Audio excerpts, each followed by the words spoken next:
BJP ತೆರೆಮರೆಯಲ್ಲಿ ಕಣ್ಣೀರನ್ನ ಹಾಕ್ತಾ ಇರೋದು ಯಾಕೆ ಗೊತ್ತಾ? ಹೇಳ್ಕೊಳ್ಳೋಕಾಗದ ನೋವನ್ನ ಅನುಭವಿಸ್ತಾ ಇರೋದು ಯಾಕೆ? ಹಾಗಾದ್ರೆ ಬಿಜೆಪಿಯ ಪರಿಸ್ಥಿತಿ ಒಳಗೆ ಹೆಂಗಾಗಿದೆ ಗೊತ್ತಾ? ತೆರೆಮರೆಯಲ್ಲಿ ಕಣ್ಣೀರನ್ನ ಹಾಕ್ತಾ ಇದ್ದಾರೆ ಬಿಜೆಪಿಯ ನಾಯಕರು. ಅಧಿಕಾರದ ಚುಕ್ಕಾಣಿ ಹಿಡಿದ್ರೂ ಕೂಡ ಸಮಾಧಾನ ಅನ್ನೋದು ಬಿಜೆಪಿಯ ಯಾವೊಬ್ಬ ನಾಯಕರಿಗೂ ಸದ್ಯಕ್ಕೆ ಇಲ್ಲ. ಹಂಗಿದೆ ಅವರ ಪರಿಸ್ಥಿತಿ. ಒಳಗೆ ಅವರು ಒಂದ್ ರೀತಿ ಮರುಕ ಪಡ್ತಾ ಇದ್ದಾರೆ, ವೇದನೆಯನ್ನ ಪಡ್ತಾ ಇದ್ದಾರೆ. ಜಸ್ಟ್ ಬ್ರೇಕಿಂಗ್ ಅಲ್ಲ, ಪಕ್ಕ ಆಡಿಯೋ, ಅದರ ಜೊತೆಗೆ ವಿಡಿಯೋ ಕೂಡ ಇದೆ.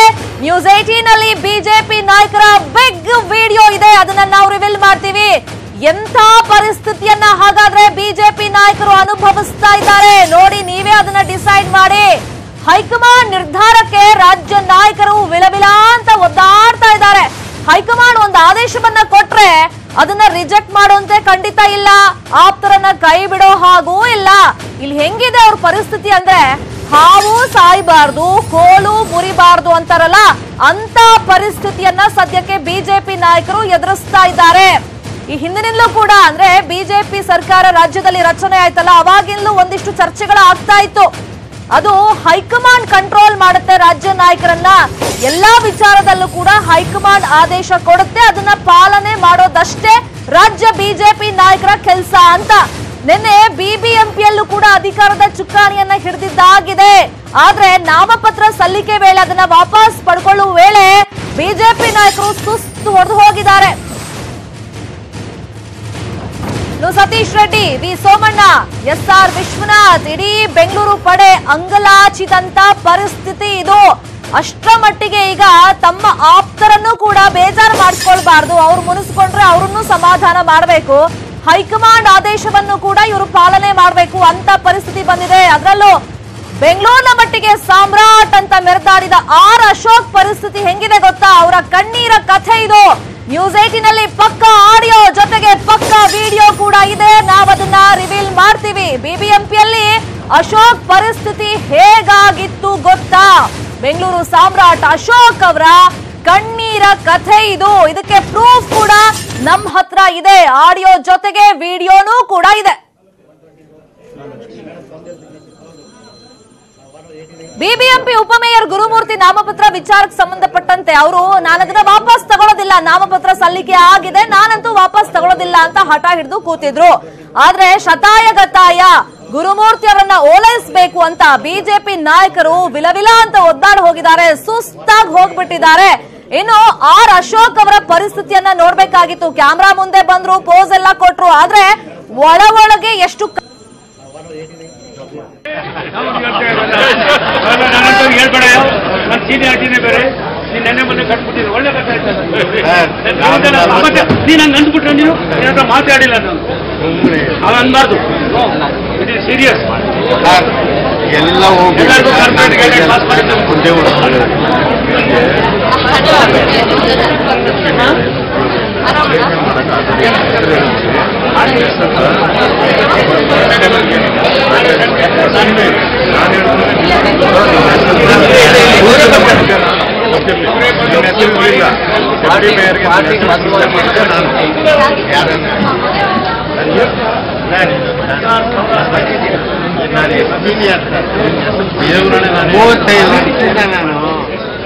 ದೇವರನ್ನ ನಿನ್ನ ಹೆಸರು ಹೇಳಿಲ್ಲ, ನಾನು ಹೇಳಿಲ್ಲ ಅಂದ್ರೆ ನಿನ್ನ ಹೆಸರು ಗೊತ್ತಾಗಲ್ಲ. ನಾನೇ ಹೇಳಿರೋದು ನಿನ್ನ ಹೆಸರು, ನಾನೇ ನಿನ್ನ ಹೆಸರು ಹೇಳಿದ್ದು. ನೀವೇ ಅದಕ್ಕಿಂತ ಒಳ್ಳೆ ಪೋಸ್ಟ್ ಕೊಡ್ತೀನಿ ಅಂತ ಯಾರು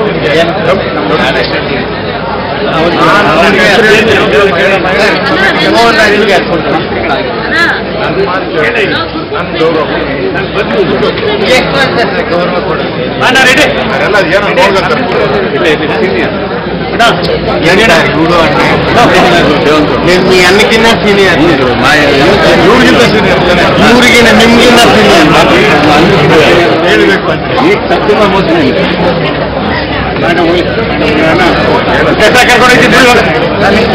ಹೆಸರು ಹೇಳ್ದೋನೆ ನಾನು, ಬೇರೆ ಒಬ್ಬರು ನಿನ್ನ ಹೆಸರಲ್ಲಿಲ್ಲ, ನಾನೇ ನಿನ್ನ ಹೆಸರು.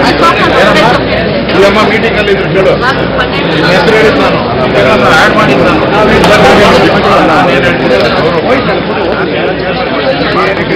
ದೇವರೇ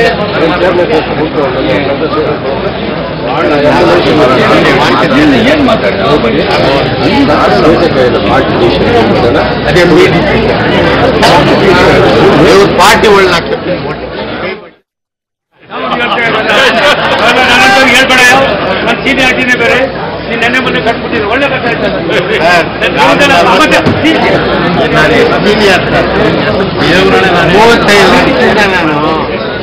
ದೇವರನ್ನ ನಿನ್ನ ಹೆಸರು ಹೇಳಿಲ್ಲ, ಹೇಳಿಲ್ಲ ಅಂದ್ರೆ ನಿನ್ನ ಹೆಸರು ಗೊತ್ತಾಗಲ್ಲ. ನಾನೇ ಹೇಳಿರೋದು ನಿನ್ನ ಹೆಸರು, ನಾನೇ ನಿನ್ನ ಹೆಸರು ಹೇಳಿದ್ದು. ನೀವೇ ಅದಕ್ಕಿಂತ ಒಳ್ಳೆ ಪೋಸ್ಟ್ ಅನ್ನಕ್ಕಿನ್ನ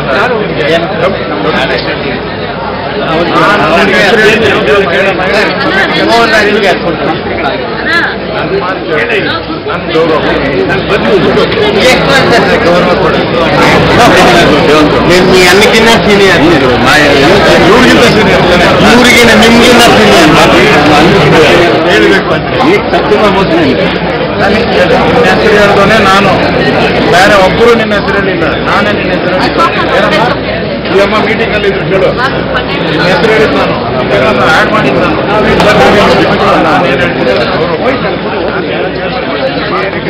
ದೇವರೇ ನಾವು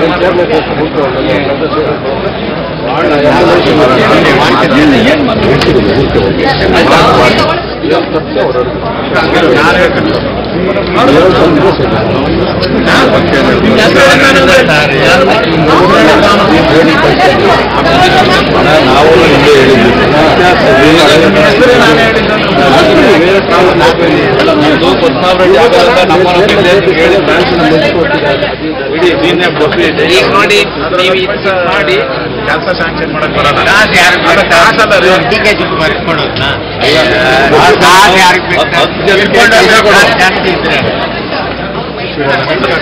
ಹತ್ತು ಜನ ಕೆಲಸ ಕೊಡು, ಅದೆಲ್ಲ ಕಿತ್ಕೊಂಡ್ಬಿಡ್ರಪ್ಪ. ಈ ಬಗ್ಗೆ ಮಾತನಾಡೋದಕ್ಕೆ ಬಿಜೆಪಿ ಕಾರ್ಪೊರೇಟರ್ ಆಗಿರುವಂತಹ ಗುರುಮೂರ್ತಿ ರೆಡ್ಡಿ ಅವರೇ ನಮ್ಮ ಜೊತೆ ಫೋನ್ ಸಂಪರ್ಕದಲ್ಲಿ ಜಾಯ್ನ್ ಆಗಿದ್ದಾರೆ. ಗುರುಮೂರ್ತಿ ರೆಡ್ಡಿ ಅವರೇ, ಅಲ್ಲಿ ಸಾಕಷ್ಟು ಪ್ರಯತ್ನ ಆಗುತ್ತೆ, ನಾಮಪತ್ರ ವಾಪಸ್ ಪಡಿಬೇಕು, ಎಲ್ರಿಗಿಂತ ಸೀನಿಯರ್ ನಾನು ಅಂತೆಲ್ಲ ಪ್ರಸ್ತಾಪ ಆಗುತ್ತೆ. ಬಟ್ ಈ ರೀತಿ ಮನವೊಲಿಕೆ ಪ್ರಯತ್ನದಲ್ಲಿ ಹೈಕಮಾಂಡ್ ಆದೇಶ ಅಂತೆಲ್ಲ ಪ್ರಸ್ತಾಪ ಆಗುತ್ತಲ್ಲ, ಯಾವ ರೀತಿ ಮನವೊಲಿಕೆ ಕಾರ್ಯ ಆಯ್ತು ನೆನ್ನೆಯಲ್ಲಿ? ಇಲ್ಲಿ ನನಗೆ ಹೈಕಮಾಂಡ್ ಇಂದ ಸೀಟ್ ಕೊಟ್ಟಿದ್ರು. ಓಕೆ. ಆಮೇಲೆ MLA ಗಳು, ಮಿನಿಸ್ಟರ್ಗಳು, MP ಗಳೆಲ್ಲ ಸೇರಿ ನೀವು ಈ ಸತಿ ಬೇಡ, ಅವ್ರಿಗೆ ಬಿಟ್ಕೊಡಿ ಅಂತ ಕೇಳಿದ್ರು. ಯಾರು ಅದರಲ್ಲಿ ಪ್ರಮುಖವಾಗಿ ಅಶೋಕ್ ಅವರು, ಸೋಮಣ್ಣ ಅವರೆಲ್ಲ. ಅಶೋಕ್ ಅವರು, ಸೋಮಣ್ಣ, ಸತೀಶ್ ರೆಡ್ಡಿ, ವಿಶ್ವನಾಥ್, ಆಮೇಲೆ ನಮ್ಮ MP ಗಳೆಲ್ಲ, ಮಿನಿಸ್ಟರ್ಗಳೆಲ್ಲ ಕೇಳ್ಕೊಂಡು. ಓಕೆ. ಈಗ ನಾಮಪತ್ರ ಹಾಕಿ ಅಂತ ನಿಮಗೆ ಫಸ್ಟ್ ಹೇಳ್ದವ್ರು ಯಾರು? ಹಾಕಿ ಹೈಕಮಾಂಡ್ ಇಂದ ಆದೇಶ ಬಂದಿದೆ ಅಂತ ನಿಮ್ಗೆ ಹೇಳ್ದವ್ರು ಯಾರು? ನಮ್ಮ ಆಫೀಸ್ ಇಂದಾನೆ. ಓಕೆ. ರವಿಕುಮಾರ್ ಅವರು ಹಾಕಿ ಅಂದ್ರು. ಓಕೆ. ಅವ್ರ ಜನರಲ್ ಸೆಕ್ರೆಟರಿ. ಓಕೆ. ನಾನು ಹಾಕಿದೆ. ಆಮೇಲೆ ಅವರೇ ಬಂದು ಕೇಳ್ಕೊಂಡು ಓಕೆ ಇಲ್ಲ ಅವ್ರಿಗೆ ಬಿಟ್ಕೊಡಿ ಅಂತ. ನನಗೆ ರಾತ್ರಿ 1:30ಗೆ ಹೇಳಿದ್ರು. ಬೆಳಿಗ್ಗೆನೂ ಕೂಡ ಅವರೇ ರವಿಕುಮಾರ್ ಅವರು ನಾಮಿನೇಷನ್ ಹಾಕಿ ಅಂದ್ರು. ಇಲ್ಲಿ ಬಂದು ಅವರೆಲ್ಲ ಒಂದಾಗಿ ನಿಮ್ ಬೇಡ, ಅವ್ರಿಗೆ ಬಿಡಿ, ಇದು ನಾಮಿನೇಷನ್ ವಾಪಸ್ ತಗೊಂಡು ನಾನು ವಾಪಸ್ ತಗೊಂಡೆ ಅಷ್ಟೇ. ಪಾರ್ಟಿ ಇಮೇಜ್ಗೆ ನಮ್ಮ ಅಮಿತ್ ಶಾ ಅವ್ರ ಮಗ ಮತ್ತೆ ಮೋದಿ ಅವರು ಕೆಲಸ ನೋಡಿ ಹಿಂದಿಗೆ ತಗೊಂಡು. ಓಕೆ. ಈಗ ನೀವೇ ಸ್ವಯಂ ಪ್ರೇರಣೆಯಿಂದ ವಾಪಸ್ ತಗೊಂಡ್ರ? ನಿಮ್ಗೀಗ ಸಮಾಧಾನ ಇದೆಯಾ, ಅಥವಾ ಈ ನಾಯಕರು ಒತ್ತಾಯ ಮಾಡಿದ್ರು, ಹೈಕಮಾಂಡ್ ಆದೇಶ ಅಂತ ಪದೇ ಪದೇ ಹೇಳಿದ್ರಲ್ಲ, ಸೊ ಆ ಸಮಾಧಾನ ಇಲ್ದಿದ್ರು ನಾನು ಆ ಕಾಲದಿಂದ ಪಾರ್ಟಿ ಕಟ್ದನಲ್ವಾ, ಪಾರ್ಟಿಗೆ ಏನೇನು ತೊಂದರೆ ಆದ್ರೆ ನನ್ಗೆ ನೋವಾಗುತ್ತೆ ಅಂತೇಳಿ ನಮ್ಮ ಮೋದಿಯವರ ಪ್ರತಿಷ್ಠೆ ಮತ್ತು ಅಮಿತ್ ಶಾ ಅವರ ಪ್ರತಿಷ್ಠೆ ನೋಡಿ ಹಿಂದೆ ತಗೊಂಡು. ಓಕೆ. ಈಗ ನಿಮ್ಮ ಅಸಮಾಧಾನ, ನಿಮ್ಮ ಖುಷಿ, ಅಸಂತೋಷ ಏನಿದೆ ಅದೆಲ್ಲ ಬೇಕಾಗಿಲ್ಲ, ಆದ್ರೆ ಪಾರ್ಟಿ ಮುಖ ನೋಡ್ಕೊಂಡು ಪಾರ್ಟಿಗೆ ಇವತ್ತು ಇಡೀ ಮೋದಿಯವರು ಇವತ್ತು ಇಡೀ ಪ್ರಪಂಚದಲ್ಲಿ ಮೋದಿ ಮೋದಿ ಅಂತಕ್ಕಂಥ ಮಾತಿದೆ. ನಮ್ಮ ಪಕ್ಷನೂ ಕೂಡ ನಾವು ಬಹಳಷ್ಟು ಕಷ್ಟಪಟ್ಟಿದ್ದು 36 ವರ್ಷದಿಂದ ಕಟ್ಟಿದ್ದೀವಿ. ಇದನ್ನ ಮನಸ್ಸಲ್ಲಿ ಇಟ್ಕೊಂಡು ನಮ್ಗ ಪಾರ್ಟಿಗೆ ಒಳ್ಳೇದಾಗ್ಲಿ, ನಮ್ಮ ರಾಜ್ಯಕ್ಕೆ, ಬೆಂಗಳೂರಿಗೆಲ್ಲ ಒಳ್ಳೇದಾಗ್ಲಿ ಅಂತೇಳಿ ನಾನು ಹಿಂದೆ ತಗೊಂಡೆ. ಅಂದ್ರೆ ಈಗ ನೀವು ಸೀನಿಯರ್, ಅಶೋಕ್ ಗಿಂತಲೂ ಸೀನಿಯರ್ ಅಂತ ಅಲ್ಲಿ ಪ್ರಸ್ತಾಪ ಮಾಡ್ತೀರಾ? ನಾನು ಅಶೋಕಿನ ಸೀನಿಯರ್, ಎಂ ಶ್ರೀನಿವಾಸ್ ಅಲ್ಲಿ ನಿನ್ನೆ ಬಂದಿದ್ರಲ್ಲ ಕೌನ್ಸಿಲ್ಗೆ, ಅವ್ರೆಲ್ಲಾರ್ಗಿನ ಸೀನಿಯರ್ ನಾನು. ಆದ್ರೂ ಕೂಡ ನಾವು ಯಾವ್ದೋ ಒಂದು ಇದ್ರಲ್ಲಿ ಅದನ್ನ ನಾನು ಅವ್ರಿಗೆ ನಾಮಿನೇಷನ್ ಹಿಂದಕ್ಕೆ ಕೊಟ್ಟೆ. ಓಕೆ, ಈಗ ನಿಮ್ ಮಾತ್ ನೋಡ್ತಾ ಇದ್ರೆ ಕೇಳಿಸ್ಕೊಳ್ತಾ ಇದ್ರೆ ಅನ್ಸುತ್ತೆ ಒಂದು ಸಣ್ಣ ಅಸಮಾಧಾನ ಇದೆ ನಿಮ್ಗೆ. ಸೀನಿಯಾರಿಟಿ ಇದ್ರೂ ಕೂಡ ಎಲ್ಲೊಂದ್ ಕಡೆ ಆ ಸ್ಥಾನಮಾನ ತಮ್ಗೆ ಸಿಕ್ಕಿಲ್ಲ. ಆದ್ರೆ ಪಕ್ಷದ ಮುಖ ನೋಡ್ಕೊಂಡು ಆದ್ರೂ ಕೂಡ ಮನ್ಸು ನೋವಿರುತ್ತೆ. ಹೌದು, ಆದ್ರೂ ಕೂಡ ಅದನ್ನ ಬಚ್ಚಿಕೊಂಡು ನಾವು ಇದ್ ಮಾಡ್ಬೇಕಲ್ಲ ಪಕ್ಷಕ್ಕೋಸ್ಕರ. ಈಗ ಈಗ ನೀವಂದ್ರೆ ಆಫೀಸ್ ಇಂದ ಎಲ್ಲ ಬಂತು ನಿಮ್ಗೆ ಈ ರೀತಿ ನಾಮಪತ್ರ ಹಾಕ್ಬೇಕು, ನಾಮಿನೇಷನ್ ಮಾಡ್ಬೇಕು ಅಂತೆಲ್ಲ ಮನೇಲೆಲ್ಲ ಅಫ್ಕೋರ್ಸ್ ಅವಾಗ ಸಂಭ್ರಮ ಪಟ್ಟಿರ್ತಾರೆ, ಖುಷಿಯಾಗಿರ್ತಾರೆ. ಆದ್ರೆ ಈ ರೀತಿ ಬೆಳವಣಿಗೆ ಆದ್ಮೇಲೆ ನಿಮ್ ಫ್ರೆಂಡ್ಸ್, ನಿಮ್ ಫ್ಯಾಮಿಲಿ ಮೆಂಬರ್ಸ್ ಎಲ್ಲ ಯಾವ ರೀತಿ ರಿಯಾಕ್ಟ್ ಮಾಡ್ತಾರೆ?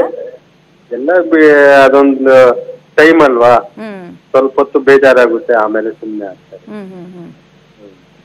ಅರೆ ಇವಾಗ ಮನೆಯಲ್ಲೂ ಕೂಡ ಇದಿದ್ರು ಕೂಡ ಬೇಜಾರಿದ್ರು ಕೂಡ ಸಿಡಿ ಹೇಳಿ ಅವ್ರಿಗೆ ನಾವು ಇನ್ನು ಮುಂದೆ ಇದೆಯಲ್ಲ ನೋಡೋಣ ಅಂತ ಹೇಳಿ. ಅಲ್ಲ, ಇದ್ರ ಬದಲಾಗಿ ಬೇರೆ ಭರವಸೆ ಏನಾದ್ರು ಕೊಟ್ಟಿದಾರ ನಿಮ್ ನಾಯಕರುಗಳು, ರಾಜ್ಯ ನಾಯಕರು? ನಾನೇನು ಕೇಳಿಲ್ಲ ಮೇಡಮ್, ಬಂದ್ಬಿಟ್ಟೆ ಬೇಜಾರಿಗೆ ನಾನು ಬಂದ್ಬಿಟ್ಟೆ.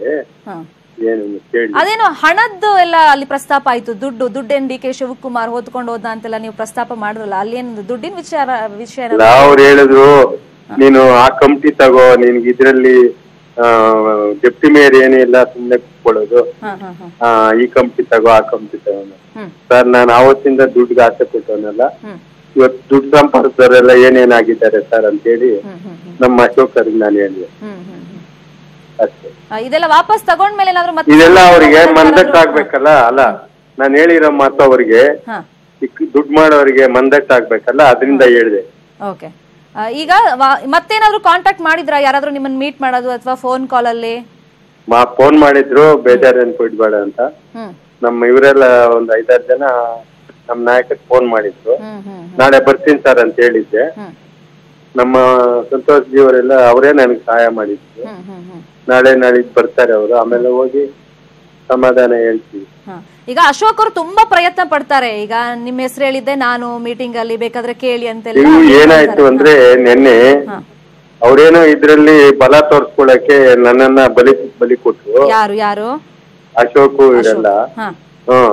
ಆದ್ರೆ ಕೂಡ ಅವ್ರ ಮೇಲೆ ಜನಕ್ಕೂ ಈ ನಡುವೆ ಸ್ವಲ್ಪ ಅಸಮಾಧಾನ. ಇವತ್ತು ನನ್ಗೆ ನೆನ್ನೆ ಮಾಡಿರೋದ್ರಿಂದನೂ ಕೂಡ ಅಸಮಾಧಾನ ಇದೆ ಜನಕ್ಕೆ. ನಾವೇನು ಮಾಡಕ್ ಹೋಗೋದಿಲ್ಲ, ಅವ್ರು ಅನುಭವಿಸ್ತಾರೆ ಅಷ್ಟೇ. ಈಗ ಸೋಮಣ್ಣ ಏನೋ ಸ್ವಲ್ಪ ಗರಂ ಆದಂಗ ಅನ್ನಿಸ್ತು, ಬರ್ತಾರೆ ಏನೋ ಹೇಳ್ತಾರೆ ನಿಮ್ಗಿನ್ನ ಸೀನಿಯರ್ ಅಂತ ಅಂದ ತಕ್ಷಣ ವಾಪಸ್ ಹೋಗ್ಬಿಡ್ತಾರೆ. ಏನಾದ್ರು ಸಿಟ್ ಮಾಡ್ಕೊಂಡ್ರ ನಿಮ್ ಮೇಲೆ? ನಾನು ಹೇಳಿದೆ, ಇಲ್ಲ ಇಲ್ಲ ಇಲ್ಲ, ಅವ್ರು ನಾವ್ ಯಾವಾಗೂ ಇಬ್ರು ಹಂಗೆ ಮಾತಾಡೋದು. ನಮ್ ಸೋಮಣ್ಣ ಅವ್ರಿಗೆ ಹೇಳಿದೆ, ಸರ್ ನಾನ್ ಸೀನಿಯರ್ ಸರ್ ಅಂದೆ, ಹೋಗ್ಲಿ ಸತಿ ಒಂದ್ಸತಿ ನಮ್ ಗೌರವ ಕೊಡಪ್ಪ ಅಂತ ಕೊಡ್ತೇವೆ. ಈಗ ಅವ್ರವ್ರ ಪ್ರತಿಷ್ಠೆ ಅಂತ ಅಂದ್ರೆ ಅವ್ರ ಸ್ವಾರ್ಥಕ್ಕೋಸ್ಕರ ನನ್ ಬಲಿ ಕೊಟ್ಬಿಟ್ರು ಅಂತ. ಬಟ್ ರಾಜ್ಯ ಮಾಡಕ್ಕಾಗ್ತಿಲ್ಲ. ಅವ್ರು ಬೇಜಾರಾಗಿದ್ರು, ಯಾಕೆ ಆತನಿಗೆ ನಾನು ಬೇಜಾರ್ ಮಾಡೋದು ಅಂತೇಳಿ ನೆನೆ ಹಿಂದೆ ವಾಪಸ್ ತಗೊಂಡು. Okay okay, thank you so much Gurumurthy Reddy ಅವರೇ ಮಾತಾಡಿದಕ್ಕೆ.